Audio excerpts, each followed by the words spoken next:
स्कूलों में पढ़ाई के लिए काम आने वाले स्मार्ट बोर्ड का बढ़ता उपयोग हमारे नौनिहालों की खूबसूरत आंखों के लिए खतरा बनता जा रहा है, जिससे आए दिन नौनिहालों की आंखों में ड्राइनेज आती जा रही है, जिससे बच्चे ही नहीं बड़े भी परेशान हो रहे हैं। अधिकांश नेत्र रोग विशेषज्ञ के पास बच्चों की भीड़ ज्यादा नजर आती है।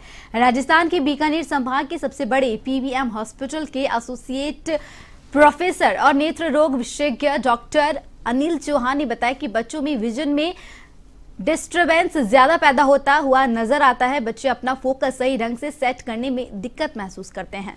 आंखों में ड्राइनेस ज्यादा बढ़ रही है। उन्होंने बताया कि पेरेंट्स जागरूक हो जाएं और बच्चों को मोबाइल गैजेट से दूर रखें।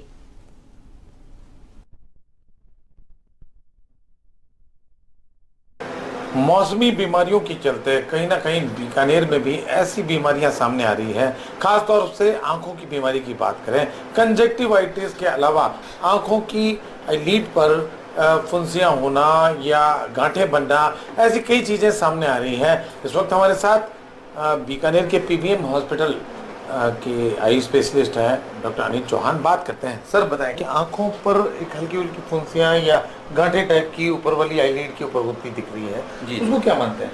जी, उसको हम लोग हमारी लैंग्वेज में स्टाई बोलते हैं, हॉर्डियलम बोलते हैं, जिसको पलक में लोकल लैंग्वेज में घुमारनी बोलते हैं। आजकल ज़्यादा हो रहा है वो बिल्कुल इसी मौसम में ज़्यादा होता है, क्योंकि इस समय जो मौसम में तेलीय त्वचा ज़्यादा हो जाती है, प्लस जो पानी अपना आता है वो इन्फेक्शन लिए होता है। तो जो ग्रंथि हैं जो तेल का रिसाव करती हैं, उन पे वो जो पानी लगता है तो वो ग्रंथियों में जो तेल है वो इन्फेक्ट हो जाता है। सब गैजेट की वजह से ये माने कि जो बच्चे उपयोग ज़्यादा कर रहे हैं गैजेट्स, तो उसके चलते कहीं ना कहीं ड्राइनेस भी बहुत ज़्यादा बढ़ रही है और उसमें भी आँखों की कई बीमारियां पैदा हो रही है। क्या कहेंगे? बहुत कॉमन है सर आजकल। एक्चुअली गैजेट्स ना तो घर में ही ना यूज़ हो के बाहर स्कूल्स में भी बहुत यूज़ हो रहे हैं आजकल। जो स्पेशली स्मार्ट बोर्ड्स यूज़ हो रहे हैं ना, उससे पेशेंट्स बड़े ड्राइनेस से आ रहे हैं। जैसे ये भी बच्चा कंप्लेन कर रहा है कि इसका विजन कम है, जबकि एक्चुअली इसका विजन कम नहीं है। ये ड्राइनेस से ऐसी कंप्लेन फील होती है कि आपको दिख नहीं रहा है, क्योंकि आँख के आगे जो आंसू की परत होती है वो टूट जाती है, कमज़ोर हो जाती है, तो वो दोबारा रिप्लेनिश नहीं होती, दोबारा नहीं बनती, टाइम लेती है, तो लगता है धुंधला दिख रहा है। यही कारण माने आंखों पर ज़्यादा चश्मा बच्चों के लग रहा है। बिल्कुल यही कारण है, क्योंकि अब इसको प्रोटेक्शन के लिए भी आजकल क्लासेस देने लगे हम लोग, ताकि ड्राई आई से और इस चीज़ से गैजेट से प्रोटेक्ट रहे। तो प्रोटेक्शन वाले जो क्लासेस हैं, बच्चे को चश्मे का नंबर नहीं है लेकिन क्लासेस पहनने पड़ रहे हैं, सो दैट वो गैजेट से बचा रहा है। तो वो अननेसेसरी ही जुड़ गए। पेशेंट का चश्मे का नंबर है, रिफ्लेक्टिव एरर है, उसको तो देंगे ही देंगे। जरूरत है पेरेंट जागरूक हो और गैजेट्स का उपयोग बच्चों का मिनिमम करा दें।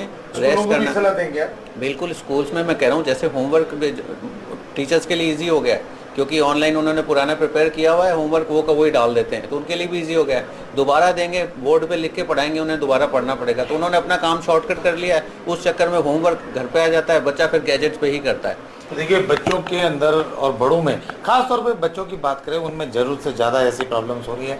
आंखों में गांठें बनना और गैजेट्स के उपयोग के चलते, चाहे स्कूल के स्मार्ट बोर्ड की बात करें, उन्हीं सब के चलते आम बच्चों को बहुत ज़्यादा परेशानी हो रही है। कंजक्टिवा और तमाम तरह के ऐसे ऐसे रोग सामने आ रहे हैं जिसके चलते ड्राइनेस भी बढ़ रही है।